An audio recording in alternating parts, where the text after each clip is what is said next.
Tako da mislim, da je to več odločiten znak, da smo pripravljeni, da lahko začnemo. Najprej lep pozdrav vsem obiskovalkom in obiskovalcem tega današnjega dogodka poimenovanega Dan za vodo. Gre za pravzaprav prvi dogodek, prvi uradni dogodek v portala Danes in nov dan. Najbrž da veste, pravzaprav kakšno je tisto osnovno poslanstvo, kakšno je osnovno vodilo celotnega gibanja in portala, gre za to, da se ustvari nekakšen odprt prostor za konstruktivno debato, kjer lahko vsakdo sliša in kjer lahko vsakdo govori. Temelj na začetku je bil ustvariti nekakšen spletni portal, nekakšno združenje, nekakšen prostor, kjer lahko pravzaprav vsi posamezniki vplivajo s svojim mnenjem na celotno razpravo, na debato, na tematike, ki se bodo obravnavale. Kasneje pa je pravzaprav samo nadgradnjo so izvedbo tovrstnih dogodkov ta celotna ideja in gibanje pravzaprav nekako prerasla tisto osnovno poslanstvo. Kar se tiče samih tovrstnih dogodkov, tisto prvo, s čimer smo tudi pokazali naše osnovno vodilo v življenju in tu je seveda predvsem to, da tudi sami sebe ženemo najprej in da nekako ne poznavamo teh izrednih razmer. Tako da je bil prvi dogodek nekako v znamenju spoznavanja, v znamenju žura pri zelenem zajcu. Danes pa je ta pravzaprav celoten projekt še stopil eno stopničko naprej, namreč danes gre za prvo tako konstruktivno debato, za prvo razpravo, pri kateri pa smo glede same tematike pravzaprav poslušali vas, kajti mislim, da smo vsi, ki tvorimo, oziroma vsi, ki tvorite in tvorijo celotno gibanje in portal Danes in nov dan, nekako izbirali tematike, ki bi bile tiste najbolj primerne. In prvi vsebinski dogodek je to izbran na podlagi mnenj na portalu. Zdaj, kot najbolj, da sami veste, poleg strokovnih sogovornikov, ki so prišli razpravljati, seveda že podkrepljeni s svojim predhodnim znanjem, je seveda interesantno tudi slišati mnenje vsakega iz strani zainteresirane ciljne javnosti. Kajti vsak ima priložnost, da se mobilizira, aktivizira, da poda svoje mnenje in mislim, da je to, kaj tudi konc koncev celotno gibanje, danes je nov dan nekako izhaja iz celega protestniškega gibanja, oziroma iz nekakšnega občutka, da ima lahko vsakdo od nas pravico nekaj povedati in spremeniti to življenjsko okolje, v katerem izhajamo. Mislim, da od tod tudi pravzaprav prihaja ta vključenost zainteresirane javnosti in želimo seveda, da boste tudi bili aktivni del današnjega dogodka. Kar se tiče samega gibanja danes in nov dan, pravzaprav je utemeljeno na 6 pravicah. Na pravici do dobrega življenja in solidarne družbe, na pravici do skupnega, na pravici do dobre politične oblasti, na pravici do narave oziroma na pravici narave, na pravici do človeku prijazne ekonomije in na pravici do vključenosti. Sploh ta zadnja in pravica do skupnega je tista, ki posega na današnje področje, torej na področje prepovedi privatizacije skupnega, kar zagotovo vodni viri oziroma voda je. Kot rečeno, uporabniki sami ste izbrali tole današnjo agendo oziroma današnjo smisel, današnjo tematiko celotnega srečanja. Kar se tiče same zadeve glede vode, imamo občutek, da bomo ogromno slišali vseh 4 govorcev, ki bodo na začetku s svojimi 10-minutnimi predstavitvami nekako odprli tega. Vsak od njih je strokovnjak na svojem področju, vsak od njih bo predstavil svoj pogled, potem pa bomo pustili tudi vam oziroma nam, da v 15 minutah poskušamo z neko konstruktivno debato s pravimi vprašanji načeti tiste osnovne tematike, ki se bodo potem po kratki pauzi v sklopu delovnih skupin obravnavale čisto posamezno. Torej, po prvem delu, ki bo trajal, in tukaj bomo poskušali biti zelo točni, kajti mislim, da je to upoštevanje časovnice dobro merilo oziroma merilo dobre organize. In po tej prvi uri nas torej čaka razdelitev tistih zainteresiranih, ki boste želeli sodelovati v 4 delovnih skupinah in na ta način tudi še nekoliko dlje peljati celotno današnjo debato. Jaz mislim, da je to za začetek dovolj, kar se tiče same problematike vode. Zakaj pravzaprav voda bila izbrana za to prvo srečanje, za to prvo debato, glede na to, kaj se je pravzaprav dogajalo v zadnjem obdobju, koliko je bila ta tematika izpostavljena v medijih in na kakšen način sama privatizacija vodnih virov posega na področje delovanja in življenja vsakega od nas, mislim, da je to več kot primerna prva tematika. In več kot primeren prvi sogovornik oziroma prvi govorec pa je gospod Nikolaj Čems iz Fakultete za humanistične študije Koper, ki nam bo pravzaprav predstavil socialni vidik privatizacije vode v Veliki Britaniji. In en spodbuden aplavz pa nam govorica osem.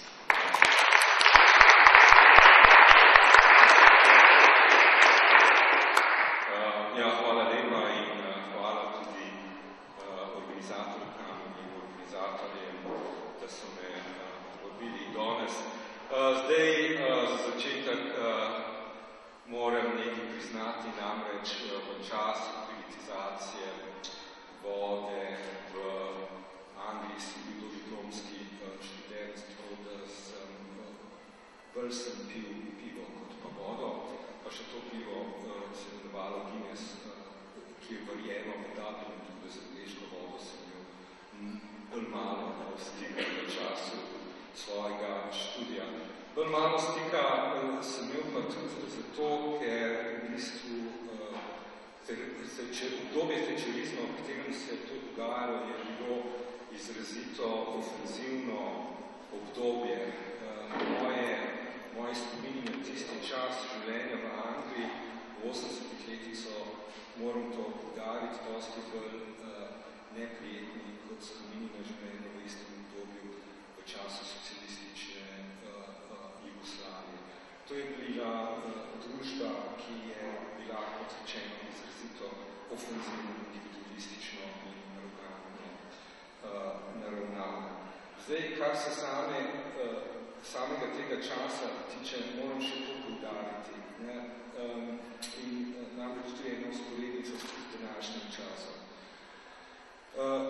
Thatcherjeva vlada je v bistvu ena izmed dveh poleg Reaganove, ki je seveda pripeljala neoliberalno ekonomsko doktrino do tako rekoč svetovne hegemonije.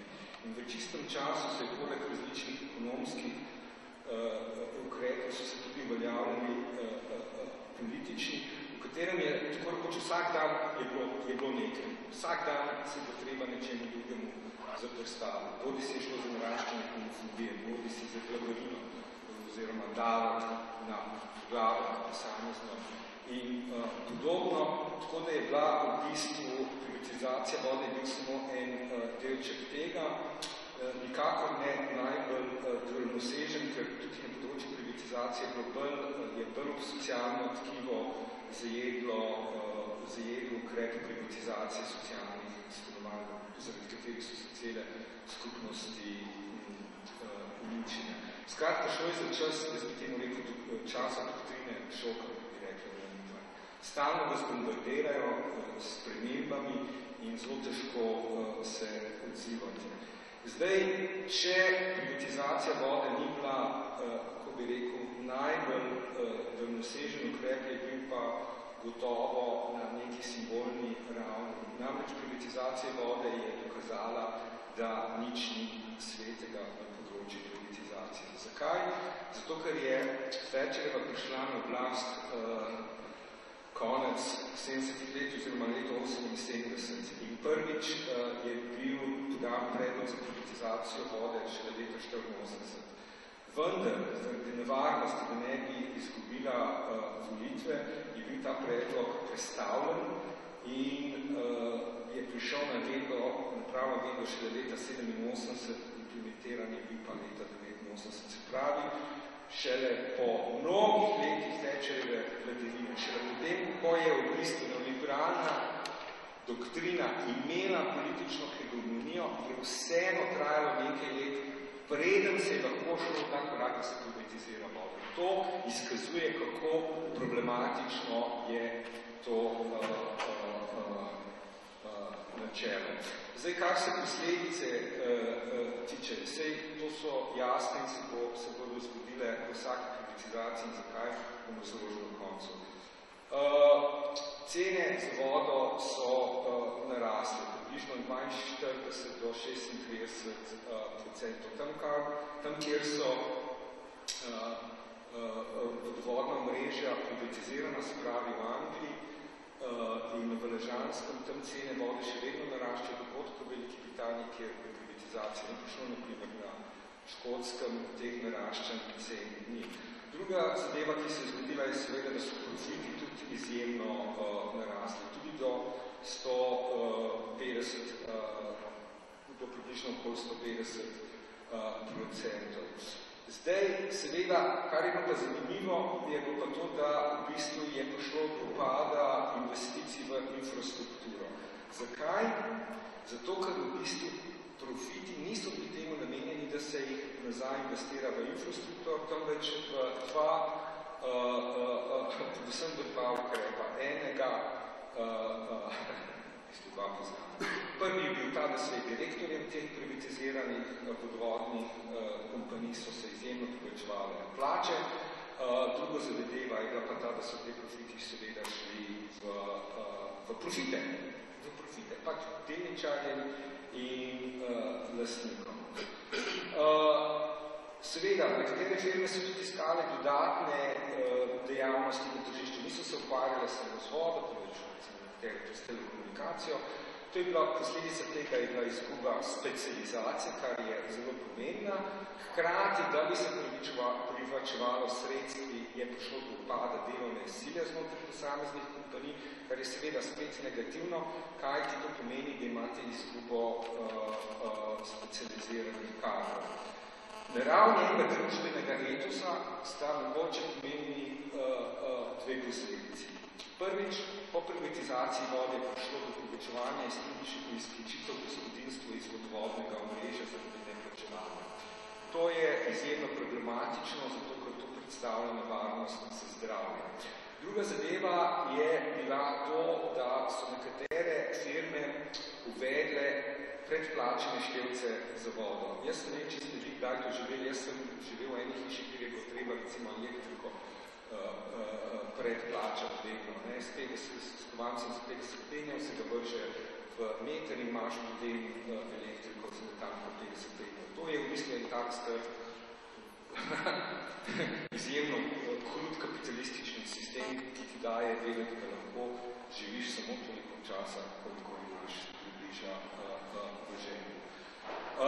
Predvsej let je trajalo, ampak po 9 letih so bili in odklopi vode in potem števci s predplačilom prepovedani, so danes nelegalni. Kljub temu je bila škoda izjemno velika. Kako rečeno, v infrastrukturo se ni vlagalo. Druga zadeva je, da so se nekatere kompanije v času suš in kriz slabo odrezale. In seveda, mi živimo v času globoke ekološke krize, ampak se je jasno, družba, ki ustvarja profit iz vode, njej ni v interesu, da vam nalaga vrčevanje z vodo. Sistem v bistvu žaga vejo, na kateri sedi, ker si zmanjšuje profite. Spravi, na celi črti so te kompanije propadle, ne na vse zadnje se ni izboljšala kvaliteta pitne vode. Zdaj za zaključek. Posledice privatizacije so vedno iste. Neoliberalni ekonomisti ali pa ekonomisti, ki verjamejo v kapitalizem, bojo večinoma zatrjevali, da je privatizacija dobra stvar. To ni res. In to je predvsem zaradi 4 faktorjev. Prvič, če imate profitno načelo, to pomeni, da storitev nikoli ne more biti cenejša, zato ker je treba v njo ukrepiti profit, ki ne more iti nazaj v razširjanje in izboljšanje te storitve. Poleg tega, če imate privatne kompanije, ki se med sabo borijo za koncesije, kam bojo še dale svoj denar? V reklamo, v lobiranje, se pravi sredstva, družbena sredstva se bodo vedno odvajala in ne na vse zadnje imate tudi eksternalije. Družba, ki se privatizira, daje slabo vodo, odklaplja vodo, se pravi povečuje stopnjo zdravstvenih tveganj, odpušča ljudi, se pravi družbeni stroški vzdrževanja teh ljudi, tako rekoč so preneseni na neko drugo sfero in ne na vse zadnje ne prispevajo k reševanju ekoloških problemov. Največji problem je pa to, da pride do razpada družbenega tkiva. Margaret Thatcher je rekla, da družba ne obstaja, da no such thing as society. Kaj je v bistvu na mesto družbe? So samo ljudje, ki svoje telesa prodajajo za mezno na eni strani in na drugi strani delničarji. Obstaja samo krut boj vsem proti vsem, v katerem je glavni profit, ne družbena reprodukcija, ampak povečevanje profita. In v taki družbi se nam življenje kaže na zelo preprostem preprost način. Je kratko, kruto, nič kaj korotko. Hvala lepa.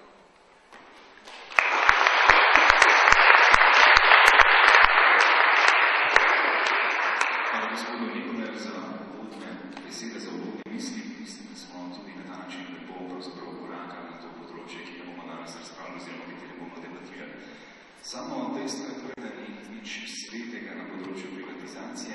Sedaj smo slišali, kakšen bil torej primer na nekaterih koncih Velike Britanije. Kaj je prinesel? Raščajoče ceno vode, propad investicij v infrastrukturo, ukvarjanje z drugimi področji, izključitev gospodinstva iz vodnega omrežja, skratka, kup preglavic in težav. No, sedaj pa nam bo Maja Simoneti iz Inštituta za politike prostora poskušala razložiti, kakšne so pravzaprav tiste pasti privatizacije.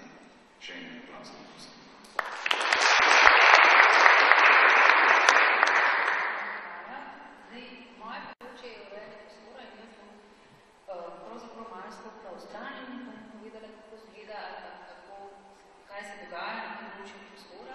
Ki je, na primer, en manj znan vir skupni vir. O vodi smo vodo smo hitro poprijeli, naravo razumemo, tudi zrak razumemo, medtem ko pač moja izkušnja je taka, da pravzaprav, če rečeš nekomu, da je prostor vir, te debela povedala, da reče, da to pa pa zdaj ti govoriš, ne, se to pa okolje pač sestavljeno na nekaj sestavin, ampak prostor kot tak pa ne bi bil skupni vir. Seveda, prostor je skupni vir in to še kar pomemben in v Sloveniji imamo v zadnjih 20 letih zgodbo o tem, kako pravzaprav družba, ki ni bila artikulirana do rastline, ravna s prostorom in kam je v 20 letih šla. Brez kakšnega specifičnega evropskega ali pa globalnega programa, kot je ta, o katerem govorimo v zvezi z novo direktivo vode. To je tako fina zgodba in jo bom skušala na kratko predstaviti. Mi smo vsi na nek način imamo prikrajšan v tem smislu upravljanja z rastlino, in seveda kot samo umemo smo imeli prostor kot neko skupno dobro, ki ga lahko tudi seveda lepo svobodno upravljamo. Govorim seveda o negrajenem prostoru, tistem prostoru, ki je pač prostor svobode, zbiranja ali pa proste rabe. To je prostor, ki je v javni rabi, ki pa ni v javni lasti. Tazga prostora je seveda pri nas zelo veliko, tega smo mi navajeni in tak prostor seveda je zelo lepo podlaga, če hočete, naše življenje. Prvič smo se srečali vsi zdaj v zadnjih dogajanjih s tem, kako zgleda, če javno, specifno javni prostor, kot je pred parlamentom, in to začnemo pojavljati, kaj to pomeni. Pomalem, tiho, se nam seveda to dogaja. S privatizacijo stanovanj je bila prva namera takratnih političnih veljakov, da se seveda sprivatizira tudi to prišljanje javnega prostora. S tem se seveda v njihovi retoriki razbremeni javne proračune vzdrževanja tega prostora. Glavna zgodba, ki vam bodo tukaj predali, je obvladovanje stroškov vzdrževanja. Seveda je to bila ena namera, ki je bila povezana tudi s tem, da smo po drugi strani javne službe, ki so skrbele za ta prostor, tudi na nek način sprivatizirane. Vse naše občinske uprave so takrat izločile javne službe, ki so skrbele za komunalno infrastrukturo, za vzdrževanje odprtega prostora, za smeti, za prebivališče in tako naprej. Vse je v duhu tega, da čim vdate to v zasebne roke, v privatne iniciative, boste dobili bistveno bolj ekonomično upravljanje.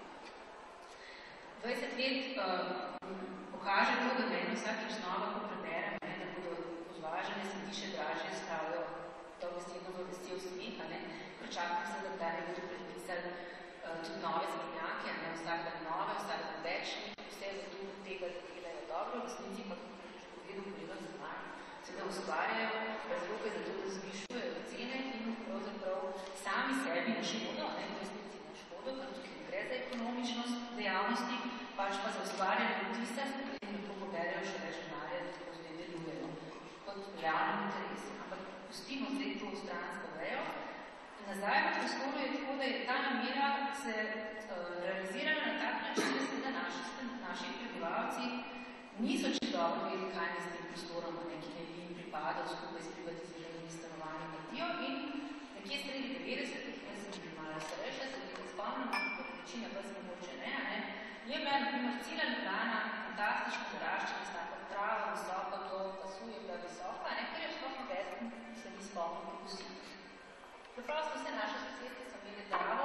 tam avgusta visoko zaglasuj, noben so čakali, da je potem nismo bili navajeni, da se to sistem vzdrževanja deluje in nismo razumeli, da zdaj to pomeni, da moramo tudi narediti. Večina naših ljudi, kot veste, ima še dan težave, s tem, da se pogovorijo, ali treba vrata zamenjati, pa kako bojo zbrali denar za streho zamenjati. Da bi se ukvarjali še s tem, kaj je v odprtem prostoru ob njihovih stanovanjskih hišnih začetki, se je zelo težko pričakovati, sploh pa da bi se učinkovito ukvarjali s tem. Kar se nam je zgodilo, je seveda to, da so razni mali podjetniki prišli na idejo, da bodo v njihovem imenu, tako v našem imenu upravljali s tem in seveda so se tudi upravno ukvarjali s hišami, to so malo znali, malo so razumeli, da so pač bivši hišniki. Pod prostor so pa vzeli v tisti meri, kjer je potrebo urejati parkirišča. Zato smo imeli konec 90-ih let zgodbe kot tega, da so se parkirišča še malo širila, pa malo zatrvala, pa v eni fazi smo se urbanisti in človci že bali, da bomo pravzaprav zgubili vse navedene površine in otroške parkirišča na ta konto, ker se je začelo to smo razumeli in to so tudi delali. Ni se na tem področju zgodili nič, bom rekla, principalnega, do takrat, ko smo v bistvu s prvim valom teh novih stanovanjskih gradenj, pa seveda prišli do tega, da smo začeli graditi pa izjemno kakovostne soseske, ki so gradile na tem, da bodo imeli posebno kakovostno odprt prostor in so seveda tudi pokazali to s tem, da so postavljali gradenj. In kar naenkrat je prišla ideja, da je pač ograja samo umevnega, se imamo pa višji standard, višji standard je naše otroško igrišče perfektno, naši parkingi so pozvečeni, naprej samo za nas in to bi lahko seveda rešilo samo z ograjo, se ne moramo in več prekati, da stavite kot računu. Zdaj to vprašanje ni bilo nič posebej problematizirano, je pa moja ocena ta, da je pravzaprav inercija, se pravi, da je vendarle ta prisotnost ljudi, ki so bili še vajeni v teh prostosti, ki jo naše mesta ponujajo in so mesta brez ograja, vplivala na to, da je pravzaprav to naredilo bolj slab kot ne občutek in se v mestih tak način gradnje ni uveljavil. Se je pa uveljavil posod, kjer je bila taka minimalna možnost, da je to upravičeno tudi povezati z varnostjo. Se pravi, veliko imamo teh načinov gradnje na robu mesta, kjer so pa ti novi prišljiki lahko to, bom rekla, pred urbanisti in občinskimi oblastmi zagovarjali na ta način, da so rekli, da je to čak, to pa ni šala, mi smo pa te srednjive, mi rabili to ograjo, drugače pa vsako hoče odvršil, pa nas bo pokrati. Ta zgodba bi lahko bila manj pomembna glede na obseg novograjenega versus obstoječega, če ne bi seveda občinske oblasti ves čas odpirali vprašanja, kako je že zdaj s tem, a smo mi uredili to, a smo mi pripisali vsem stanovanjskim objektom površine in jim predali upravljanje in se lahko z tega umaknemo. Na enem menjem segmentu otroških igrišč sem tam sredine 90-ih pa do začetka leta 2000 sodelovala.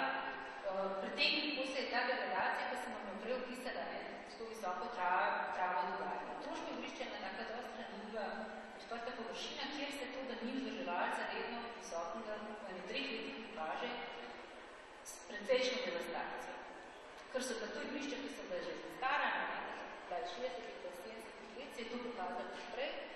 In takrat je bolj svet za piracijo mladine teh 200 lokacij, ki jih je v Ljubljani v eni fazi poslikale, pritisane na mestno županstvo, da je treba to vzdrževati ne glede na razumno. Da je skratka dobro naših otrok tako pomembno, da mora mesto pozabiti na idejo, da bo to porinilo v privatno upravljanje lastnikov stanovanj in začeti vzdrževati. Mesto je seveda to storilo, ker je moralo priznati, do prepisa teh zemljišč na stanovalce in lastnike ni prišlo nikoli. Skratka, ni speljalo do konca, ker je seveda te meje postaviti na red, pravno izpostaviti bilo bistveno težje, kot to samo tako narediti eno potezo, kot se je naredili na začetku, in začelo to ponovno vzdrževati. Vi danes veste, da je to na programu ponovno, da se funkcionalna zemljišča stanovanjskih objektov uredijo. Vprašanje je urediti pravne stanja. Urejenost pravne stanja je seveda naslednja podlaga je ta, da se preda tudi po upravljanju lastnikov. To pomeni, da se mestna prava in mestni proračun umaknete z teh površin.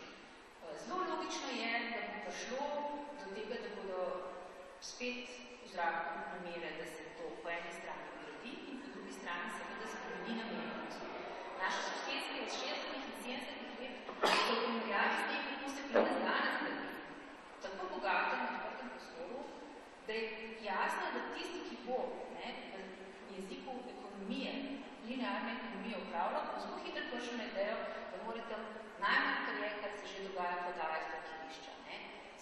njegova ambicija večja in bo pač postavil odhod pofer ali pa bo hotel postaviti stanovanje, odvisno, kar bo pač trenutno ocenil, da je na trgu lahko potekno več in bo šel v pogajanje z mestno upravo. Se vprašujem. Tako da ta zadeva je na pohodu in v bistvu nimamo, kot rečeno, teh izrazitih znakov, ki bi nas lahko dovolj preplašili, da bi se kot državljani aktivno postavili po boku in samo sedimo doma in pa beremo v časopisu Gledno zvon, da tam je pa spet eni sosedski eno zemljišče kupu, in prebivalce zdaj seveda spretno izciljuje in hoče računati parkirišče. Ne razumemo, da se pravzaprav to dogaja vsem nam in da je to vse splošno prisotno. Zato bom zdaj prišla iz stanovanjskih sosedskih center mesta. Kolegi sociologi so me naučili, da je treba seveda tudi komercializacijo prostora razumeti kot privatizacijo. To tiho meni privatizacijo. Ta vrt, ki sicer mogoče po zimi izgine, pa poleti v nekem javnem prostoru prisoten, je v bistvu neka vrsta privatizacija. On je njeno dostopen samo za tiste pač, ki bodo koristili gostinske usluge. In o tem se pravzaprav veliko ne pogovarjamo, ker smo seveda zaenkrat zelo zadovoljni s tem, da mesto oživljamo, prenavljamo, bogatimo z nekim življenjskim temperamentom, ki ga pač nismo bili vajeni, 10 let nazaj je mesto tiha doživelo sigurno drugače, sta v centru. Seveda so pa to zelo problematične stvari. Kar bi jaz tukaj rada povedala, da je v urejanju prostora še eno stvar dodala, ki se mi zdi pomembna in je povezana s tem problematično to, da se to dogaja vse brez kakršnega posvetovanja splošno ali pa zainteresirano javnost.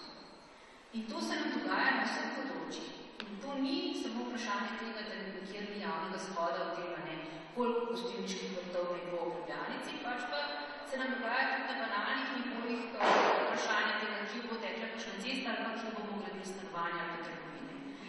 Pri nas je vprašanje participacije javnosti v urejanju prostora pravzaprav na najnižji točki od same osamosvojitve naprej.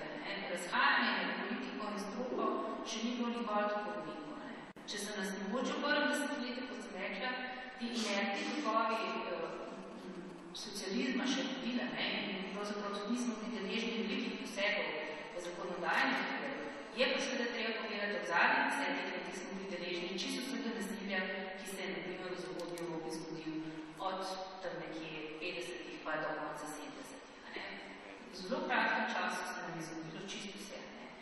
Dialog je zaprt, povsem zaprt, popolno in civilno družbo, tukaj smo čisto na istem. Jaz, kada govorim študentom arhitekture, krajinske arhitekture ali pa gradbenih fakulteti, vedno povem, da pravzaprav tukaj ni razlik. In še več, moja teza je ta, da se civilna družba, splošna javnost lahko pomaga stroki upravljati kakršenkoli nov moment v tem diskurzu in poudarjati vlogo javnega in skupnega na račun zasebnih interesov, ki so absolutno prevladali v urejanju prostora.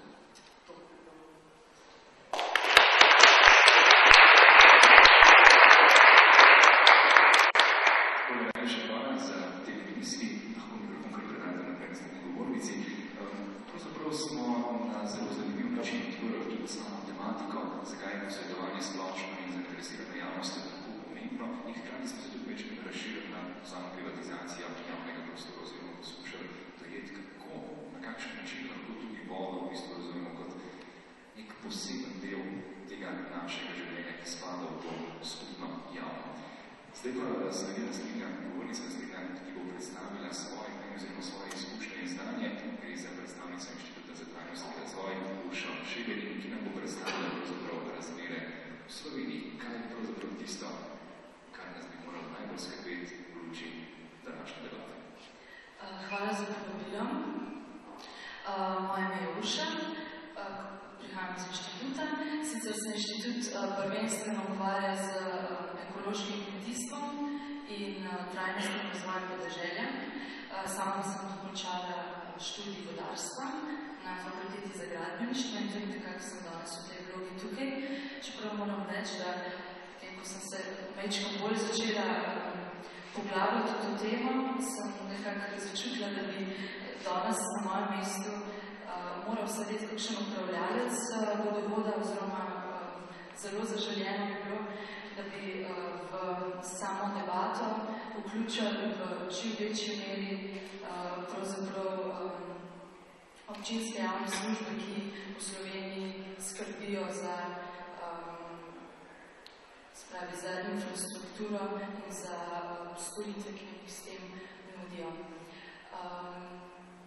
Se pravi, na eni strani imamo zagotavljanje, prvo, da se mogoče navežem na to, da se pravzaprav zelo vesela, da je direktiva na nek način sprožila pravzaprav sploh to debato, da smo se začeli dejansko o vodi ali pa o upravljanju z vodnimi viri in njeno učinkovito rabo sploh pogovarjati. Nekako je mogoče tisto mnenje o vodnem obilju, ki ga imamo v Sloveniji, nekako uspavali in peljali v to smer, da lahko zelo delamo res, kar se nam zahoče, čeprav nekako vsi trendi kažejo v drugačno smer.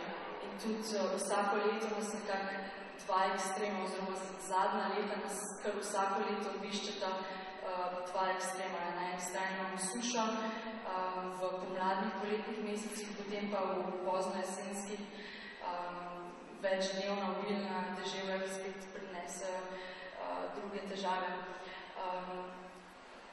Kar smo se pravzaprav mi s kolegi iz plana B za Slovenijo pogovarjali o tej tematiki, smo nekako prišli do zaključka, da je potrebno pri vprašanju možne privatizacije oziroma javno-zasebnega partnerstva v Sloveniji, ki sicer že obstaja in je tudi v zakonu o gospodarskih javnih službah že zaveden kot možnost, da se lahko v bistvu občina za to možnost odloči. Pravzaprav potrebno v večji meri apelirati ravno na, se pravi, na občine, na lokalne skupnosti. Zakaj? V Sloveniji imamo, se pravi, smo zelo razdrobljeni, imamo 212 občin, od tega je polovica ima prebivalcev manj kot 5000, kar je včasih nekako veljalo za tisto mejo, kdaj se lahko ustanovi poleg drugih kriterijev za občine. Seveda že obstajajo interesne skupnosti posameznih občin, ki se združujejo, se pravi, združujejo in skupaj v bistvu uporabljajo določene, se pravi, skupaj skrbijo, upravljajo z infrastrukturo. Vendar to, se pravi, ni povsod. Še vedno je ena izmed dilem oziroma ena izmed izzivov ravno ta, kako zagotoviti, se pravi, kakovostno vodo in samo odvajanje vode, odpadne vode v naseljih, se pravi, v razpršenih naseljih in nasploh v teh manjših zaselkih, kjer, bomo rekli, sistem ne deluje učinkovito. In tukaj so pravzaprav potem deljena mnenja, ali vodovode recimo združevati v večje organizacijske enote in s tem poskrbiti tudi za nekako to, da se pravi, da imamo zagotovljeno nekako večjo preglednost, tudi kakovost vodaje, kaže na to, da se lažje zagotavlja boljša voda, kot če imamo več manjših sistemov. Po drugi strani je pa tudi vprašanje potem, recimo v primeru vstopa, se pravi, nekega privatnega kapitala, so pa seveda za te privatne vodne firme zagotovo bolj zanimiva večji sistem, drugače se praktično njim najbrž ne splača. Poleg tega so naše občine, vsaj jaz sem zadnje dobila podatek iz leta 2010, 84% so bile zadolžene, se pravi, tista bilanca ni bila pozitivna. Kar je spet, recimo, eno tako tveganje, zakaj bi se lokalne skupnosti pravzaprav odločale za tak koncept oskrbe z vodo in pa čiščenje voda, se pravi, da potegnejo, da v bistvu nabirajo en bypass, ne, se pravi, čim malo obremenimo naš lokalni proračun in dajmo to komu drugmu, ki bo to upravljal. Mi bomo pa seveda nadzirali. Zdaj pa je spet drugo vprašanje, koliko smo v Sloveniji glede na to, čemu smo priča zdaj, sploh sposobni zorganizirati eno nadzorno, recimo, temu telo, ki bo nadziralo v bistvu to transparentnost poslovanja in kdo bo potem tudi odgovarjal. Druga taka stvar, ki se mi zdi nasploh problematična, so cene komunalnih storitev v Sloveniji. Zdaj so bile zadnjih 10 let zamrznjene, zdaj smo jih odmrznili, se pravi, smo šli iz enega ekstrema v drugega. Vmes seveda se cena stroškom ni prilagajala, to pomeni, da so nekako cene vzdrževale tisti minimum za dobavo, sprav za izvajanje dejavnosti, nič denarja oziroma pa nek minimalni denar je šel pa v samo investicijo v infrastrukturo. Se pravi, nekako doba je okrog 50 let. Se pravi, mi moramo sproti tudi nabirati sredstva že za sprotno obnovo, ja. Potem pa tudi potem za to končno zamenjavo. Potem to, ker ste prej omenili, ne vlaganje v infrastrukturo. Pravzaprav se to tudi že zdaj dogaja, pa tudi če je v javnem, v oskrbi oziroma pod okriljem javnega podjetja. Tako da pravzaprav se mi zdi, da bi mogli bazirati na tem, kar že imamo in vsa ta prepoznana tveganja nekako že na ravni občinskega upravljanja nekako zminimizirati. Poleg tega ima Slovenija tudi na voljo določena evropska sredstva za vlaganje v infrastrukturo. Mi smo bili do zdaj uspešni oziroma 21%. To mislim, da se dejansko zadeva izvedla in potem, da je denar tudi prišel do lokalne skupnosti. Sprav, ostaja še eno veliko območje neizkoriščenega, oziroma se tudi zgodi, da se stvari pripeljejo na polovico, potem se pa zamujajo roki, se občine ne morejo dogovoriti med seboj in potem denar gre in priložnost gre. In potem še dodatno, recimo, povečujemo to tveganje za vstop nekoga, recimo, tretjega v to partnerstvo. Kaj sem še hotela povedati? Ja, pravzaprav, to so te glavni izzivi, se mi zdi, ki nekako čakajo politiko, čeprav se trenutno ukvarja predvsej sama seboj. Tako da jaz mislim, da pravzaprav bi bilo zelo smiselno določene smernice postaviti tem pristojnim ministrstvom. Potem pa naprej. Drugač, ja, so pa vsekakor mora biti skrb voda za vse, tudi za nas kot potrošnike v končni fazi. In se moramo tudi vprašati dejansko, kako bi nam bilo to povišanje dejansko računa za vode, kaj nas po mojem tako in tako čaka. Ker čim dlje bomo, bi rekla, zavlačevali, bolj boleče bo potem kasneje. Ampak tukaj bi res pri teh vprašanjih so zelo tako apelirana mogoče na res upravljalce. In škoda, ker danes mogoče oba tudi, da bi lahko mogoče še bolj konkretno povedal, ker tem. Okay. Hvala.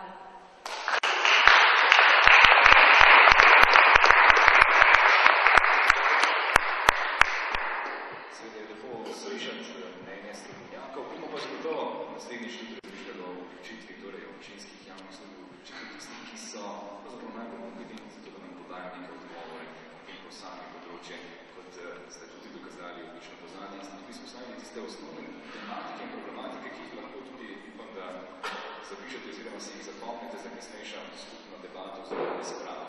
Nadaljujemo pa še z zadnjim govorcem, in sicer nam bo svoje mnenje predstavil Žiga Vodovnik iz FDV-ja, ki pa se bo mogoče večkrat bolj osredotočil na samo privatizacijo vode v Latinski Ameriki in nam tudi poskušal izpostaviti, zakaj je to področje ključno. Hvala. Se slišimo? Bo. Dobro, jaz sem poskušal čim bolj držati tega začrtanega plana, da povem, kaj v Latinski Ameriki, ampak malo bo prekršeno, kar je prav. Se demokracija mora imeti v ta moment upora, prekršeno smo na ta način se spremenili oziroma razvija. Prvo vprašanje, zakaj Latinska Amerika? Latinska Amerika je zagotovo nek zelo pomemben politični laboratorij.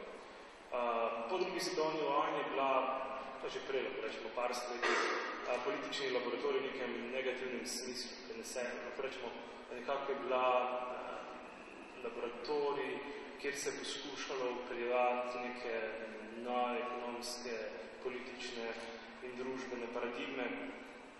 Zadnjih 20 let, vsaj od leta 1994 naprej, lahko rečemo, da politični laboratorij, ki tudi tako imenovanem v prvem svetu, kot narekovaj, lahko nudi zelo pomembne poglede, kaj so problemi in kakšne so mogoče odgovori na te probleme in izzive.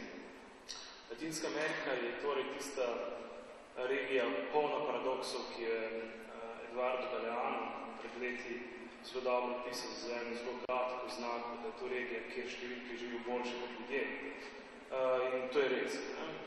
Lahko rečemo, da je potrebno vprašanje privatizacije vode seveda dati nek širši kontekst, v katerem so že govorili kolegi in kolegice. In to je seveda kontekst privatizacije slehernega vidika družbenega naravnega habitata. Ako govorimo o privatizaciji vode, seveda ne moremo mimo privatizacije prostora drugih naravnih virov, kot je zemeljski plin, nafta, privatizacije oziroma modifikacije človeškega genoma, privatizacije interneta, privatizacije znanja. Primer, jaz sem nahajam s fakulteti za družbene vede in še kako občutim oziroma vidim to, kako se naprimer privatizira znanje. Danes je naše znanje, ki ga publiciramo, dostopno, če želimo seveda napredovati. Dostopno samo tistim, ki so pripravljeni za določen članek neki obskurni reviji plačati po 60 €.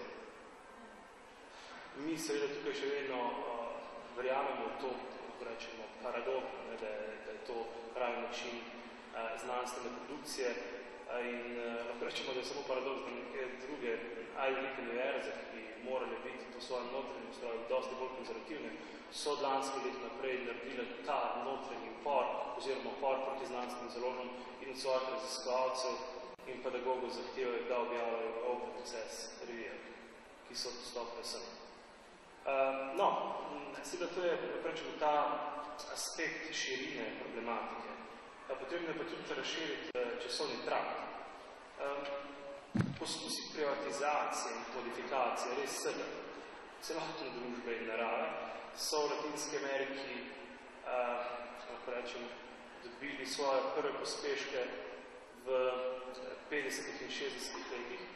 To je seveda obdobje, ko rečemo neke de jure neodvisne entitete mednarodnih skupnosti postanejo de facto nove kolonije starih metropol.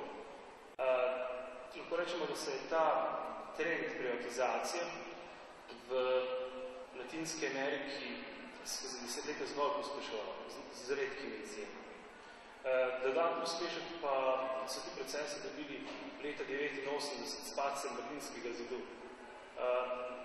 K sreči, lahko rečemo, je Latinska Amerika z zapadistično stajo 1994 tudi začela nek nov premislek o tem, da ni dovolj strah zgolj na branju nekih starih pravic, ampak tudi na artikulaciji popolnoma novih zahtev, novih pravic, novih načinov političnega delovanja.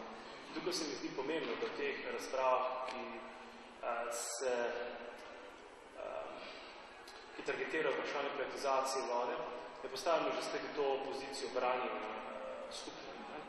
Ampak mogoče postavimo nekaj proti zahteve, da postavimo pod vprašaj neke zelo problematične institucije, ki so ne samo nedemokratične, lahko rečemo tudi protidemokratične.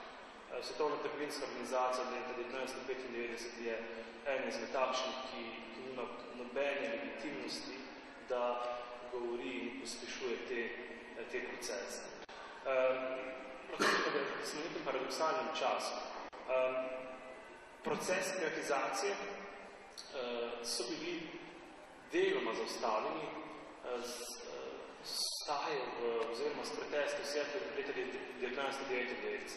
Zelo zanimivo je spremljati tudi nazaj, pogledati razkraja v okviru Svetovne trgovinske organizacije leta 2001 v Dohi, potem 2003 v Cancunu.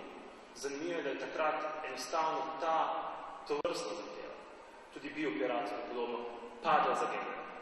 Danes v času neke nevredne krize, te ekonomske paradigme, pa se ponovno pojavi, rečemo, kot prioritete. Lahko rečemo, da je samo znak sprevrženosti, pa rečemo nekega paradoksa tega, kje smo danes. Latinska Amerika je zelo zanimiva, zato ker sem dejal, je v številnih pogledih ekstrem. Ekstrem v tem, kaj se je dogajalo in tudi ekstrem v tem, kaj se lahko naredi pozitivno. Jaz sem večkrat študentom prikazal tovrstne procese zgolj na enem primeru, ki je zelo ilustrativen. Verjetno ste si že vsi slišali zgodbo Bolivije. Bolivija je bila tako kot ostale države Latinske Amerike, zato da je dobila novo posilo s strani Svetovne banke, prisiljeno to, da sledi trojni mantri, privatizacije, liberalizacije, fiskalne discipline. Zelo znano, tudi nam tukaj, že da nekaj par let nam to ponavljajo. In seveda v tem paketu zahteve je bila tudi privatizacija vodnega sistema LA in tudi potem Cochabamba. Cochabamba je zelo veliko mesto in seveda je ta zahteva po privatizaciji tega vodnega sistema bila nekako logična. Ampak tam se stvari niso končale samo s tem, kar je niti izpostavljeno, na primer v Londonu, in pa podobno zgodbo je Berlinu, in pa Pariz, lahko bi še naštevali, da se je poslabšala kvaliteta, da se je dostop do javnega vodnega sistema začel finančno pogojevati, ampak so šle stvari res ekstremne. Tukaj lahko rečemo, je najboljša ilustracija paradigme, ki nam stoji nasproti. Številne družine so bile pred dilemo ali naj zdaj za te nove račune, ki jih izstavlja korporacija, Bechtel, San Francisco, plačujejo. Nekateri podatki so se računi dvignili tudi za 200%. Seveda dilema je bila, ali naj gre denar za zdravnika, za šolstvo ali pa za ta vodni račun. In številni so bili ali vrženi iz javnega sistema ali pa so sami rekli, da ne more biti. Začeli so zbirati deželnice. Zelo hitro je tudi korporacija Bechtel dobila monopol na deželnice. In to je tisto, kar rečemo, najboljši primer te, rečemo, surove logike, kapitala. Ampak seveda ta proces privatizacije in komunifikacije ni značilen samo za spet podarikovaj tretji svet, ampak je tudi tukaj. V Sloveniji si poznate podjetje Veolia avtobus, javni mestni promet, Koper, novo mesto Pirana. No, oni verjetno samo čakajo, da lahko razširijo portfelj, zato ker je Veolia ena izmed glavnih multinacionalk, ki prodaja in kupčuje z motnim slabim. Potem tukaj še Vendi, Suez in tako naprej. Se pravi, ne samo, da čakamo, da pridejo, so že tukaj. Hkrati pa tukaj, lahko rečemo, v Sloveniji znotraj Evropske unije pride do dodatne, lahko rečem, neke zelo smešne situacije, ko najdemo zopet ponovljene obljube, ki smo slišali že veliko, nekaj izpostavil to argumentacijo tečerizma, se pravi mantra, privatizacije, ki potem vodi v boljše storitve, nižje stroške, potem, da slepno dejanje na trgu je lahko moralno dejanje in da potem še zadnja zmota, da nekdo, ki bo potem prodajal vodo, bo hkrati poskrbel, da bo njena poraba bolj varčna. Zdaj smo nam dali neko primerjavo z naftnimi korporacijami, ki naj bi zelo dobro skrbeli za to, da manj troši. Sedaj, če imate nekaj in če prodajate, verjetno želite prodati čim več. Tako da, to so tri zmote, ki jih najdemo žal tudi v argumentaciji Evropske komisije našega komisarja. In lahko rečemo, da to samo pokazatelj, da po eni strani Evropska komisija zelo blizu nekim novim centrom moči, ki jih klasična politična arhitektura ne opazi, moramo narediti ta outdated, da že spet na novo narišemo ta zaved, ki ne bo upošteval samo nacionalnih držav in tem temusa, ampak nove centre moči. In hkrati ta, lahko rečemo, pozicija Evropske komisije vseeno kaže tudi na tiho pristajanje držav članic, ki s temi procesi najdejo nove načine, da krpajo proračunske. In tukaj, kako rečemo, so bili procesi zastavljeni zgolj in samo zaradi globalne ciljne druge. Tako kot v primeru multilateralnega sporazuma o investicijah, ki je padel zaradi tega, ker se je to začelo Kanadi in širilo potem širom sveta in podobno je šlo za. Ti procesi bi šli mimo vseh. Sedaj pa v vsakih problemih tudi nekaj dobrih stvari. Jaz bi končal z premislekom o tem, kaj lahko vprašanje vode oziroma privatizacije vode ponudi za iniciative, ki danes nastajajo v Sloveniji širše. Velik problem, ki ga opažam, je, da tudi ustavniško politiko v Sloveniji poskušamo misliti zgolj kot našo lokalno. Boji, ki so pred nami, oziroma izzivi, ki so pred nami, seveda zahtevajo popolnoma nov politični slon, ki so nove načine političnega delovanja, ki ne smejo biti oblikovani, oziroma ki ne smejo potekati skozi nacionalne države. Zato se mi zdi, da je ravno vprašanje privatizacije vode tisto, ki lahko odpre dodatno mreženje, ki ne nazadnje lahko odpre platformo za skupno delovanje političnih iniciativ, ki prej zaradi nekih partikularnih identitet niso našle možnosti in potrebe za skupno delovanje. Vprašanje vode oziroma privatizacije skupnega oziroma new enclosures oziroma novo grejevanje, ki ga najdemo praktično vse posod, je dalo nekaj zelo zanimive rezultate tudi drugi. Tudi v Latinski Ameriki se je nek preobrat znotraj Bolivije končal oziroma začel ravno zaradi vprašanja skupnega. Tudi, lahko rečemo, zapatistična druga kampanja oziroma Lautra kampanja je dobila dodatno tudi ravno z idejo branjenja oziroma afirmacije tistega, kar je pred nekaj nove izzivi. Lahko rečemo, skupno znanje, voda, zdravje in tako naprej. Se pravi, to so stvari, ki jih v nekem političnem programu pogosto izpustimo. In ravno tukaj pa pridemo do tistega, kar sem nekako že nakazal. Se pravi, neka nova politična slonca, nov imaginarij. Latinska Amerika je tukaj bila zelo, rečemo, ilustrativni primer novih ekstremov, ki je pokazala, da je potrebno dejansko misliti zlom časa, oziroma vanj pravi počakuti. In to seveda pomeni dejansko misliti politične spremembe, družbene in ekonomske spremembe radikalne, se pravi v samih koreninah.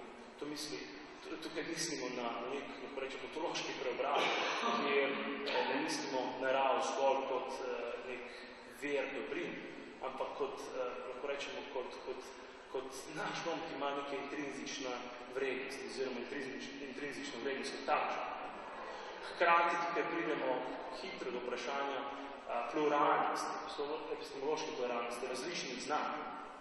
In to je samo nek, lahko rečemo, poziv tudi Te iniciativi, ki je tukaj, ki ima velik potencial, ker je šla v te ekstreme, ki je koordinate postavila res zelo široko, da v naš prostor oziroma te družbene boje, ki so danes, oziroma to gigantsko politiko, ki se razvija, lansirajo ravno te pogosto spregledane zadeve. Na prvi pogled so trivialni, nepomembni, ampak mislim, da so to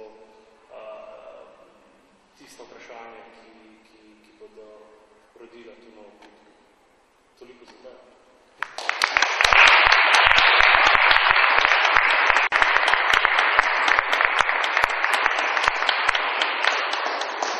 Hvala tudi Žigo Vodovniku za njegov pogled na to današnjo obravnavano tematiko.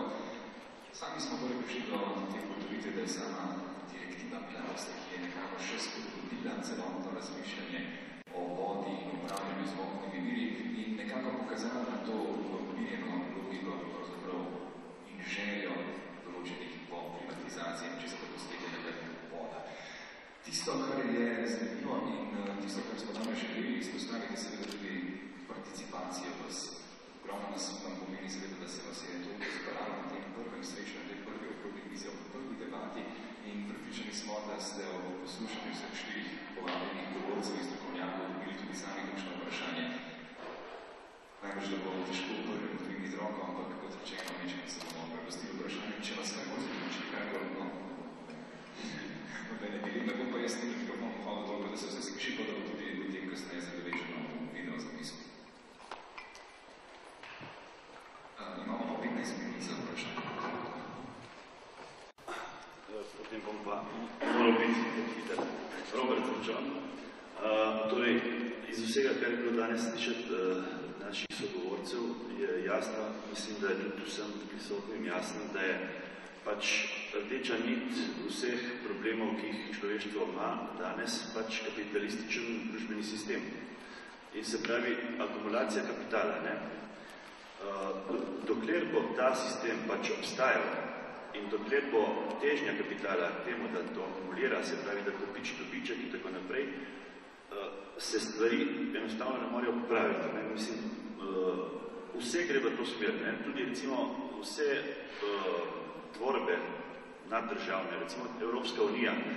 Evropska unija ni nastala zaradi tega, zaradi nekih humanističnih, bi rekel, zgibov ali pa teženj, ampak enostavno zaradi tega, da se poveča trgovina, da se kopičijo dobički in tako naprej. Evropski uniji ni v interesu zaradi neke ljubezni ali ne vem česa priključiti, ki tako hitijo, recimo Hrvaška pa še ostale države, ki še niso priključene Evropske unije. Ne, gre za pač za akumulacijo kapitala in to je to.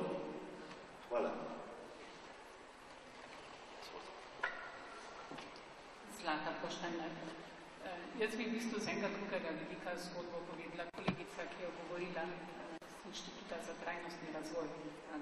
Omenjali ste učinkovitost, omenjali ste transparentnost. V bistvu to so vse seveda neki vidiki izjemno legitimni, či slišimo vsak dan, ampak izjemno nevarni. Zaradi tega, ker to gre potem na tisto drugo stran, transparentnost, učinkovitost, velikost, vse to je potem povezano s potrebo ravno po privatizaciji. In zaradi tega se moramo teh terminov, mislim, da jih vedno zelo pazljivo premišljati, ker, kot je kolegica Maja že povedala pred, na področju prostora se nam je postopno dogajala privatizacija, ne da bi se je zavedali. Na področju upravljanja z voda smo postopno pripravljali izhodišča, ne da bi se pravzaprav vsi zavedali. Najprej smo popisali vse vodne vire, da imamo v Sloveniji popisane, ne vem, če se sploh spomnite, tudi starejšine, in imamo register vseh vodnih virov, vsakega najmanjšega. In naenkrat niso več neko javno dobro vaških skupnosti ali pa ljudi, ki tam živijo, ampak so vlasti države Slovenije popisani. Potem je vsa ta druga zgodba, ko govorimo o izgradnji povezavi sistemov. Jaz se strinjam, upravljavci je izjemno pomemben, ampak v bistvu javni upravljavc, ki dela za javno dobro.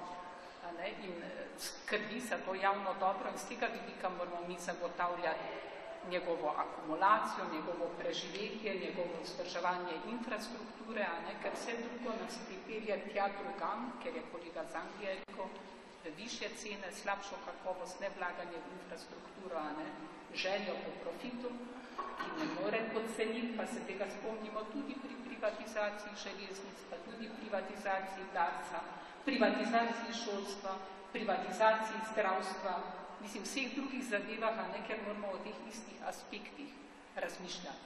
Tako da, s to temo smo pravzaprav odprli kup vprašanj, ki so v Sloveniji izjemno aktualna, ker je javno dobro v prejšnjem sistemu bilo samoumevno, zdaj se nam počasi izpodmika, tako pomalem, da večina mladih tega sploh ne opazi in mene tega groza, ker se vprašam, katere vrtce bodo hodili vaši otroci.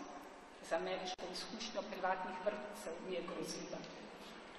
In na vseh področjih nam jemljajo, ne da bi se tega sploh zavedali, obenem pa ravno po to mantro, da bo privatno bolj učinkovito, cenejše in bolj transparentno, ki ga bo nadzirala ista politika, prodajala, koncesionirala ista politika, vsemi istimi zgodbami. Hvala za zelo široko mnenje in tudi izpostavljene nove tematike. Lahko sam komentiram. Zdaj, treba se nečesa zavedati. Neoliberalni so kapitalistični ekonomisti, ko je vedno trdili, da so javne podjetja, so velika, neučinkovita, uporabljajo mnoga sredstva in tako naprej. Zdaj, je en problem, namreč, to je že mogoče res, ampak to ni v njihovo strukturo ugrajeno. Privatne podjetja so pa po definiciji imajo, tukaj sem rekel, imajo v strukturo ugrajeno željo po ustvarjanju profita. In isto kot je ob neki priliki dejal direktor General Motors, on je rekel, naš namen ni ustvarjati avtomobile, naš namen je ustvarjati profit.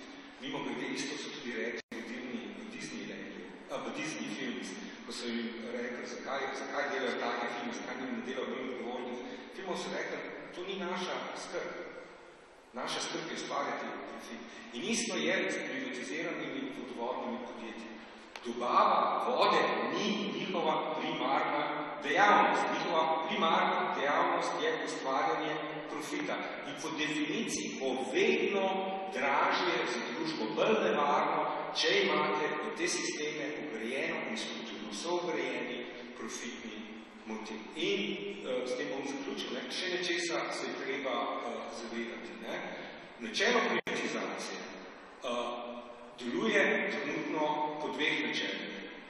In to je načelo korenčka in palice.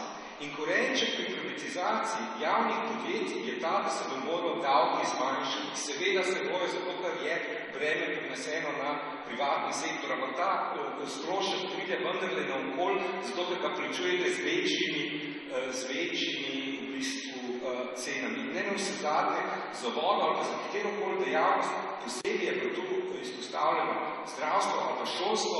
Jaz ne vem, zakaj sistemi, ki delujejo javno dobro, bi morala delovati po načelu dobička. Se imajo lahko izgubo, konc koncev, zakaj pa ne. Sedaj iz drugih sektorjev to prenesti. Tako da se je treba zelo dobro tega zavedati in treba se je zavedati časa, v katerem prihaja ta direktiva. Mi smo utrujeni, vsi smo utrujeni, se borimo za svoje plače, za svoje pokojnine, za ohranjanje javnega šolstva, javnega zdravstva.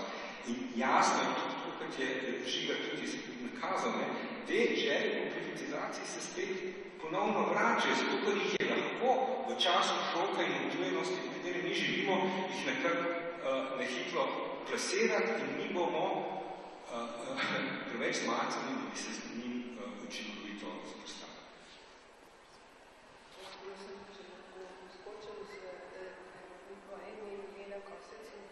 Razširila pogled na problematiko. Tukaj in v celi Sloveniji mislim, da govorimo samo o končnem koraku, o tistem, kar je pred nami in kar se nam dogaja, ne pa v osnovnih vzrokih, ki so nas pripeljali v ta položaj. Osnovni vzrok je zadolževanje na državnem nivoju in ko je država dovolj zadolžena, se mora ukloniti direktivam, ki jih danes poznamo kot liberalizacija, privatizacija in tako naprej, ker rabi nova posojila za odplačevanje starih. In kar pa pomeni, da moramo mi kot državljani te države se dovoliti za čim manjše zadolževanje. Recimo eno od takih nepotrebnih zadolževanj so kakšni veliki projekti, mogoče je bilo tudi to popisovanje vodnih virov financirano s kakšnim kreditom ali pa popisovanje nepremičnin. S tem smo naredili dve stvari, se zadolžili in se popisali, zato da smo lažje verljivi in dostopni firmam, ki želijo in ki imajo neke privatne interese. Skratka, hočemo upozoriti samo na to, da se bomo lahko rešili samo, če bomo zmanjšali svoje zadolževanje. Čisto kratek intervenco, dve stvari še v prejšnjem nagovoru. Zakaj meni je bilo transparentnost, to pomeni, zakaj sem se te govorila. In ničem verjamem, da so privatni sektor transparenten kot javni, nasprotno, tudi oni seveda povedo samo tisti, k čemu so zavezani.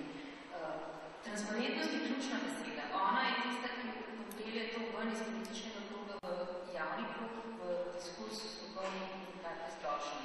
In je ključna tudi zato, da bi se sploh izvedel določen pritisk na politično javnost, da bi morda malo drugače. Druga stvar, ki bi rada rekla, je seveda, da to rečemo, da privatni sektor ni bolj učinkovit kot javni.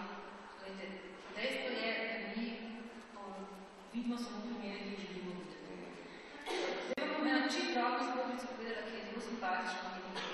Mene so na mestni pravi dolg časa pripričevali, da če bi pa oni lahko tako delali, kot delajo v Dunaju, potem bi pa imeli rešeno.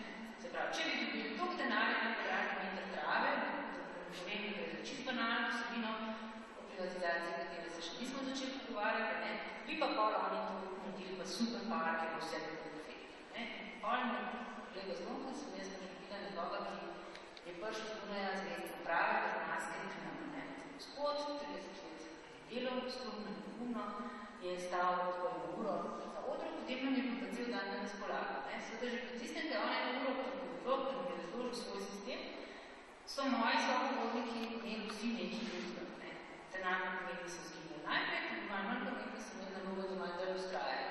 Ampak od tistih malo naprej nam povema, ker je gospod seveda povedal, da Dunajska mestna prava v celoti sama obvladuje strošek investicije v urejanje kvadratnega zelene površine, niso hoteli več na posebej. Niti niso hoteli več na ekskurzijo, niti niso več hoteli dunajskega sistema.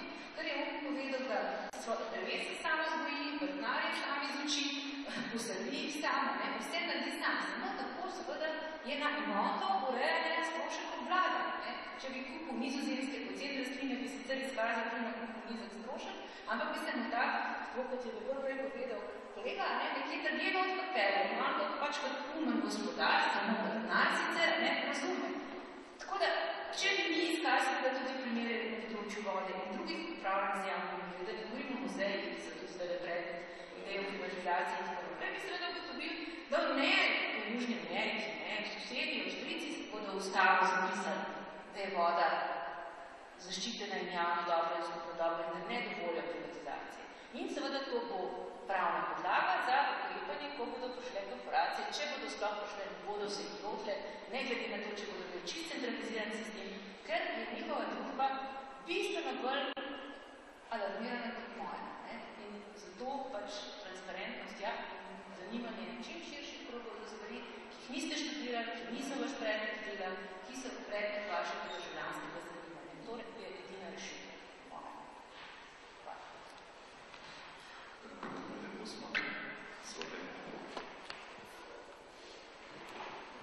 Lepo pozdravljeni vsi skupaj, Majda Marovic, in to smo prihajali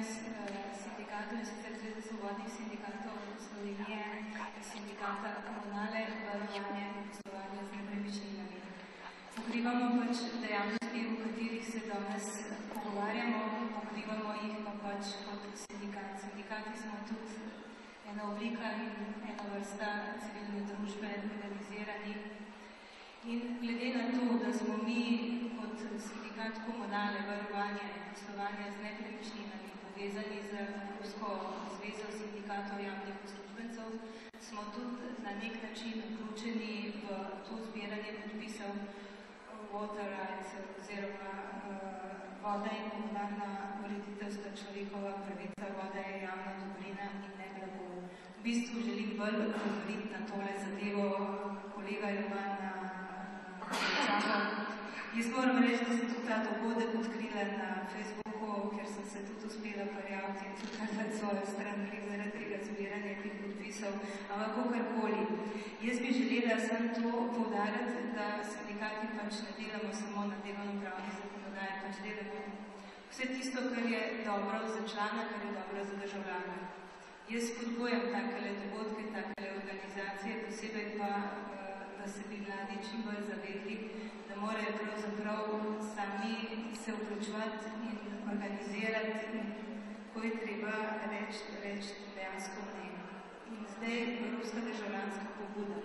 Evropska državljanska pobuda je pravzaprav namenjena nam, državljanov Evropske unije. Vsi smo državljani Evropske unije. Se strinjam, zakaj Evropska unija nastala, ampak tle smo, kaj lahko storimo in kje se lahko upremo.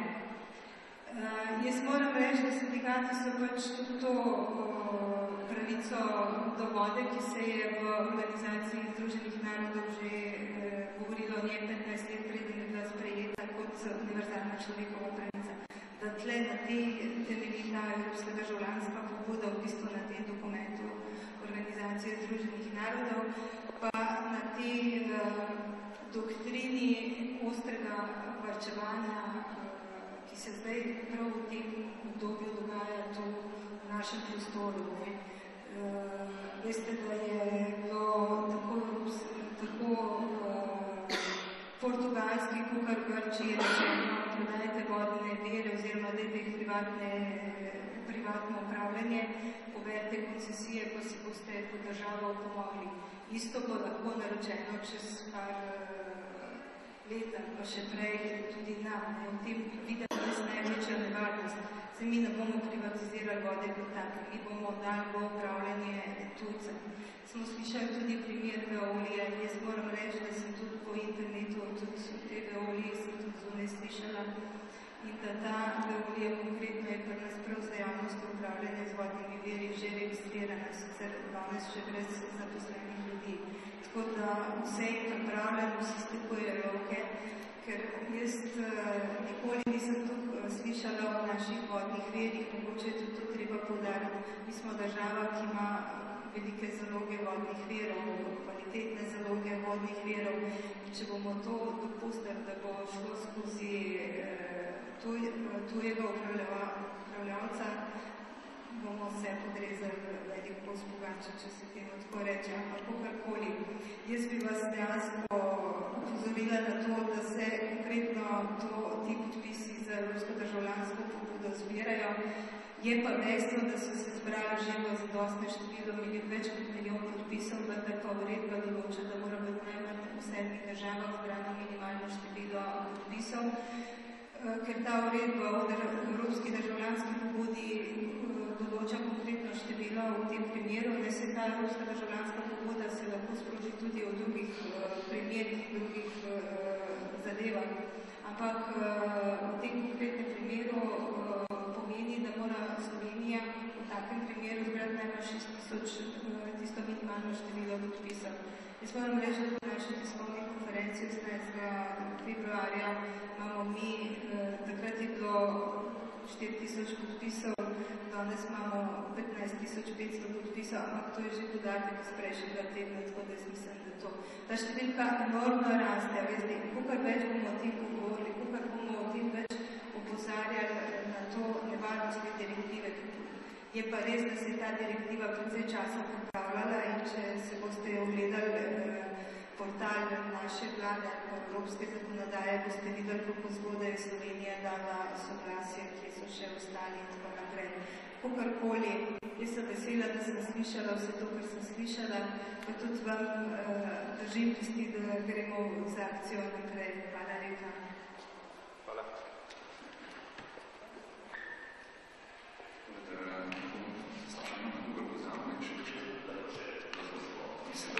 Takole.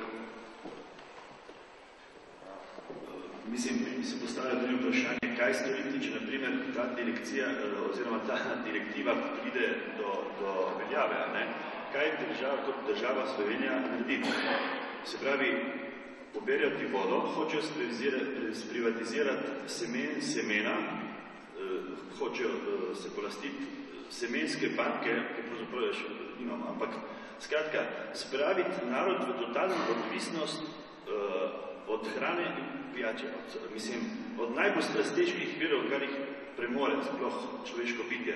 Mislim, če zmanjka nafte, naprimer, lahko vsak živi, ni nobenega problema, ali pa ne vem, česarkoli. Brez vode ni življenja.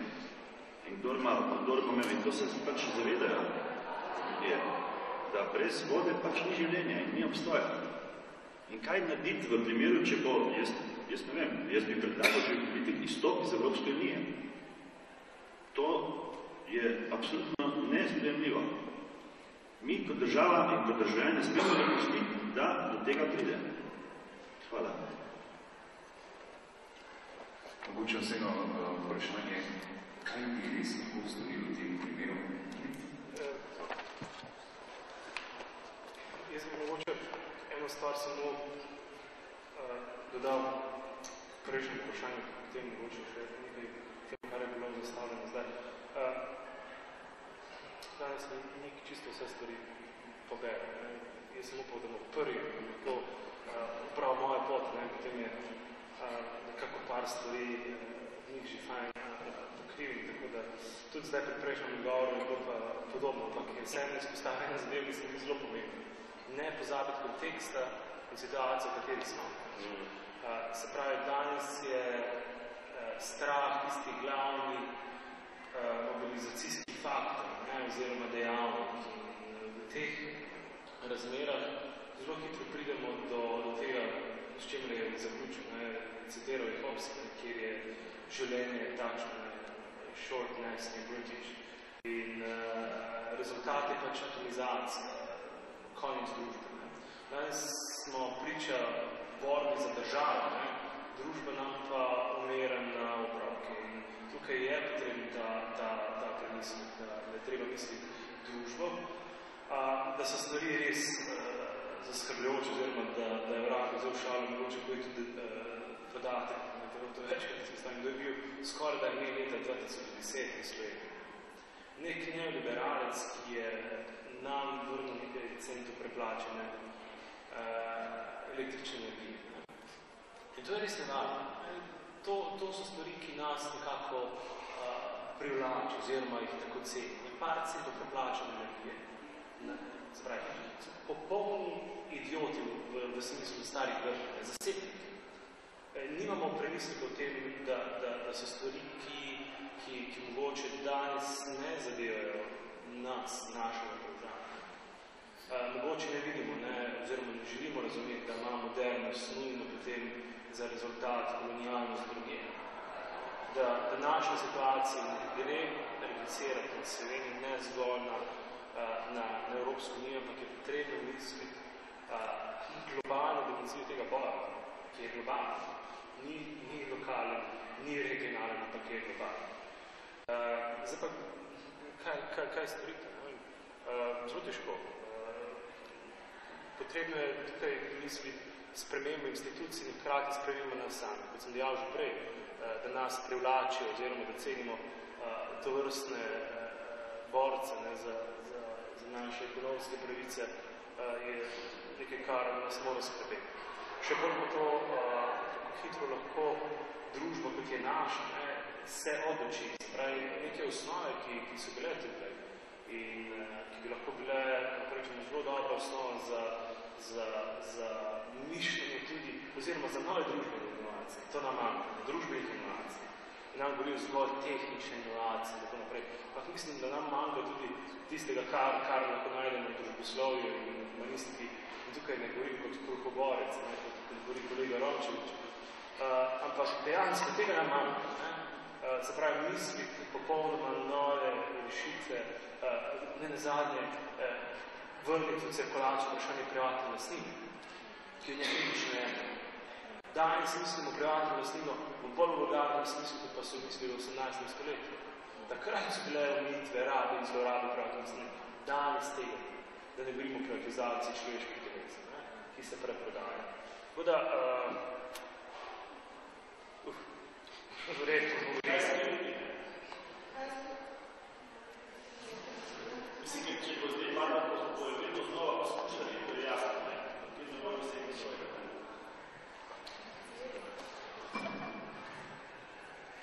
Jaz sem lahko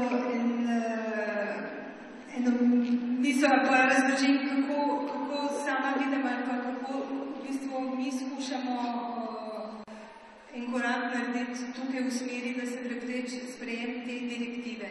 Poanta je zdaj v tem. K tej direktivi je vlada Republike Slovenije dala soglasje. To ste slišali in to že v preteklem letu. Zato ni vedel praktično nihče. In to je dalo celo pristojnosti Ministrstva za finance je bila ta direktiva. Vse ta direktiva je zelo obširen dokument, jaz sem to direktivo tudi brala, to je napisan tako, da v bistvu hitro razbereš, da je v bistvu namenjena čisto vsem zadevam, je pa dejstvo, da je bilo tudi nesoglasje že v pripravi te direktive, kjer so bili posamezni predlogi, da se iz te direktive črta, oziroma da se v tej direktivi zapiše, da so vodni viri izključeni iz teh koncesij. To je direktiva o podeljevanju koncesij. Vendar do tega glasovanja ni prišlo, tudi na ravni Evropske unije, tle soglasja ni. A veste, to ni. Ker zdaj se je pa treba spustiti v to kolesje, situacija je taka, kakršna je, in mi se moramo podrediti potem zakonodajo, ali kako hočem reči, ker ne moreš ni inštitucije kar završiti. Jaz sem bila tudi zdaj je bila ponovno sprožena razprava na odbori, in sicer na odboru za zadeve Evropske unije, odboru za finance in monetarno politiko in odboru za kmetijstvo in okoljsko politiko. Ti odbori so skupaj razpravljali o tej tematiki, prav o tej direktivi. Jaz moram reči, da so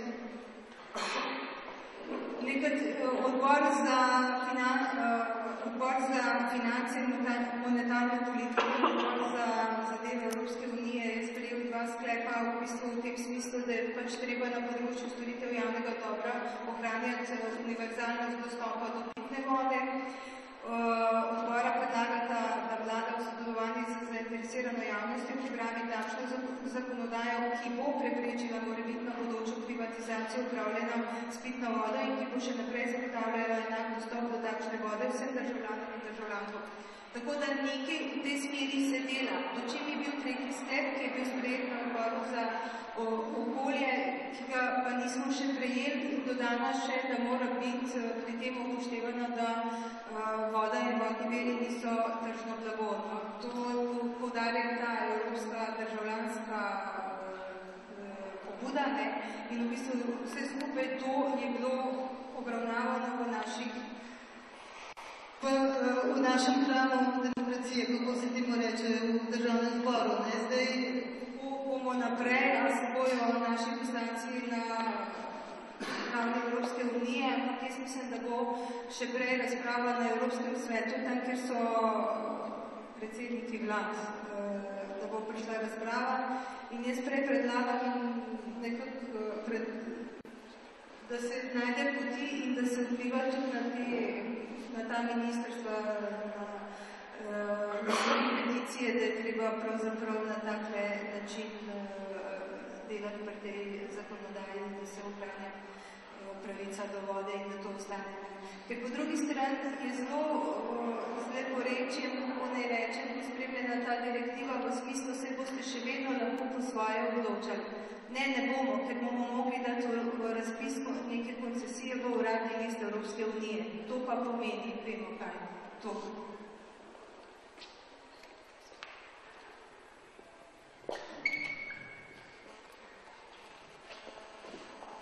če mogoče poskušam odgovoriti, kaj storiti, s tem, da bi omenil 3 primere, ki so bili naj že omenjeni, pa mogoče s praktičnim primerom lažje tudi mi začutimo, da obstaja možnost vplivanja na te procese. Eno je to, kar je Žiga omenil 10 let nazaj, so bili že poskusi rečemo te privatizacije v okviru Svetovne trgovinske organizacije. Zaustavljeni so bili za 10 let skoraj da z napori civilne družbe, z mnogoterim porom, ki je prevzemal različne prakse po samih poseganjih v svetu. In političen pritisk, ki je ustavil tisti projekt. Drug primer imamo v Sloveniji, recimo akta je omenjena 1 leto nazaj, evropski spet nekaj, kar je bilo sprejeto na transnacionalni ravni, brez kakšnega demokratičnega postopka. Recimo slovenska veleposlanica v Tokiju, ki je to podpisala, Helena Drnovšek-Zorko, je cinično, potem, ko je svoj podpis dala to pogodbo, je tudi jaz na demonstracijah bi rada nazvana, kar je kaže sprevrženost te birokracije, tudi, ki dobro v srcu misli, ampak svojimi podpisi vsem kople grob. In na to treba tudi odgovoriti in tudi taki ljudi, ki se vse prevečkrat tudi kažejo kot dobri, pravi levičarji, liberalci, je treba upozoriti, da se ne gre se zafrkati z našimi življenji. Akta je recimo spet mnogotera mobilizacija po celi Evropi, tudi v Ljubljani, 3000 ljudi je bilo na ulicah, je to ostalo v nekaj dnevnih. In potem tretji primer, seveda, je na začetku tega procesa, katerega del smo zdaj tukaj, še en primer javno-zasebnega partnerstva, še en primer privatizacije, v tem primeru privatizacije varnosti v prometu, oziroma privatizacije prometne varnosti, primer javno-zasebnega partnerstva razvpitih radarjev v Mariboru, ker mislim, da je zelo pomembno tudi, da ga mislimo v kontekstu današnje debate o teh koordinatah, ki so bile. Skratka, mariborski radarji, vemo vsi, na kak način so postavljeni, so resnica javno-zasebnega partnerstva, interes zasebnega partnerja seveda ni bilo zagotavljanje prometne varnosti, ampak profit.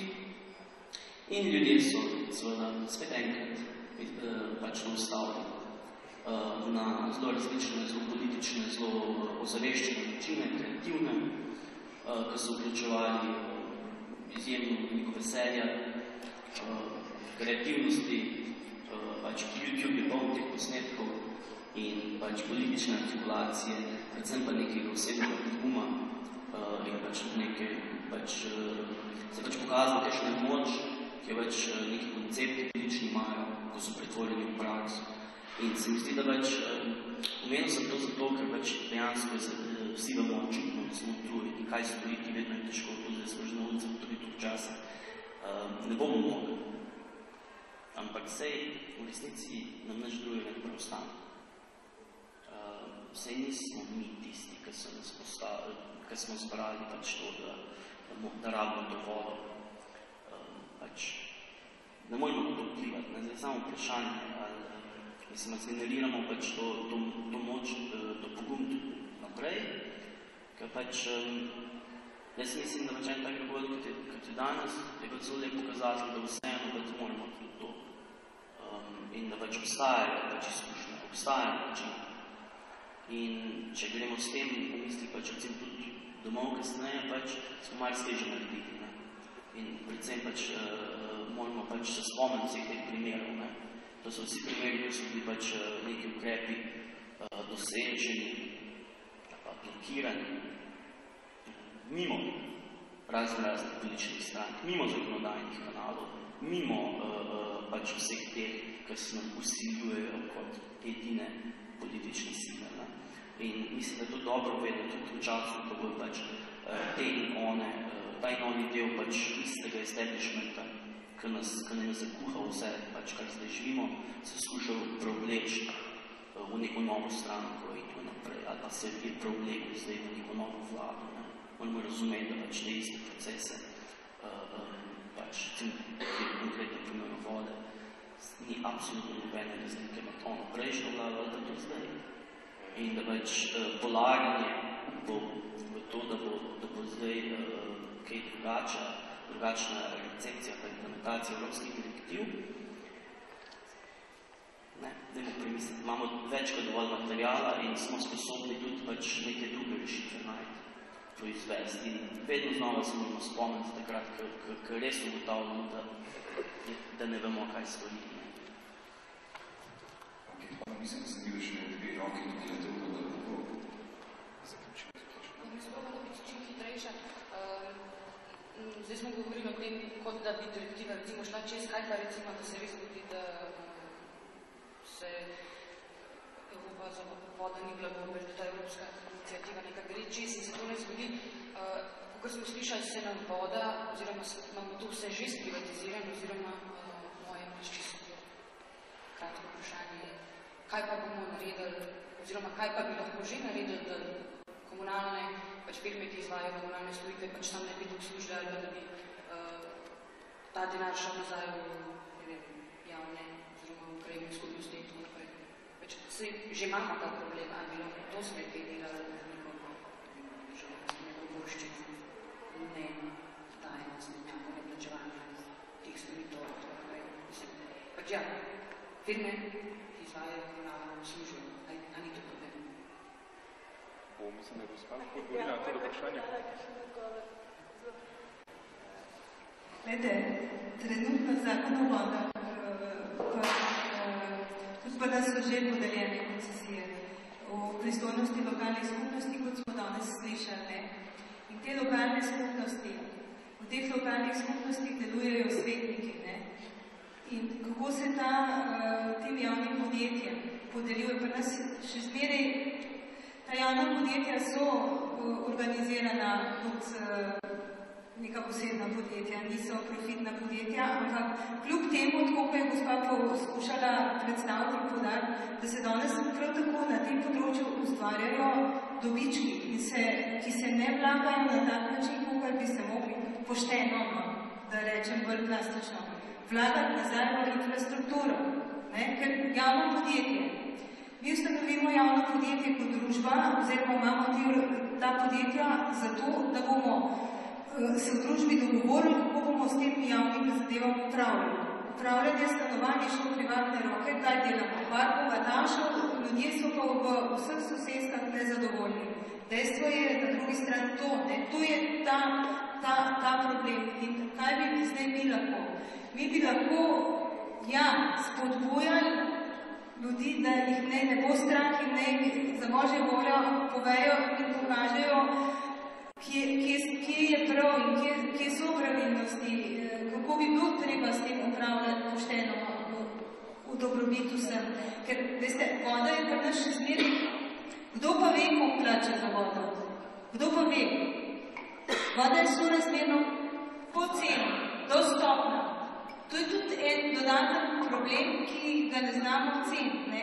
In če bi bili pametni, pošteni v dobrobit prihodnih generacij delali, bi s tem vodam z bistveno več odgovornostjo ravnali, razumete? In več vlagali. Tako se pa smo slišali 84% lokalnih skupnosti je poslovalo imelo negativni rezultat. Odkot mislite, da se pokriva in preliva? Iz vode, iz sodnih virov, iz vodopravljavcev. Nekateri imajo koncesijo, drugi so 100% lasti občine in kar ostane se prelije in ne vrača v infrastrukturo. To je tisto problem. Pa še nekaj bi rada rekla. Mislim, da ste prav vi rekel, ljudi je strah. Ja, tudi mi v sindikatih to opazimo. Ljudi je preprosto strah, da bi se organizirali. Bolje nekaj kot nič. Isto je v tem primeru, a veste, ljudi je strah pridati na ulico, ljudje se bojijo.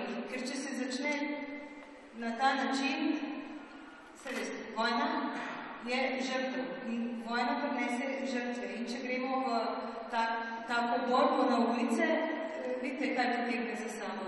To sem vehan. Mogoče bi mogel čas in pretekli, se mislim. Je bilo strah. Kako? Je bilo strah. Ne je bilo, jih je še danes. Danes ne pridejo na sestanek sindikata, zaposleni, pa veste, mislim, jaz, da vam povem na čist klasičnem primeru, jaz vam ene izmed družb. Se bomo pomišljali še nadaljevali. Sem koliko, da zaključimo ta del, ker ga 10 minut smo razslikali v najdaljših 10 minut, mislim, da življenje, katerega tudi od nas. Imam pa tamle še eno roko, ko sem gledil na toliko, da gospa lahko zaključi. Jaz sem hotel tudi razmišljati, kaj je zgoditi. Eno je v bistvu ta EU zgodba, ki ga je ves čas govoril, moramo gledati v širšem kontekstu. To je seveda res, po drugi strani pa ne smemo pozabiti gledati nacionalno.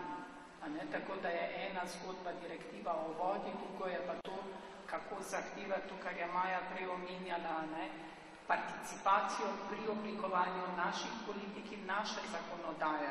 In z tega vidika pogledati, kaj pa lahko doma podelamo, da se nam ne bo zgodila direktiva skozi domače noge, oziroma se nam deloma že dogaja. To je tisti pa drugi del, ki ga moramo hkrati vsem premisliti in v bistvu se zorganizirati, pripraviti in narediti predloge. Jih predločiti javno, čim bolj javno in če ne gre skozi neke kanale, ki jih imamo znotraj političnega sistema, če uporabi tudi pritisk javnosti na načine, kot vse jih poznam. To je to. Najlepša hvala.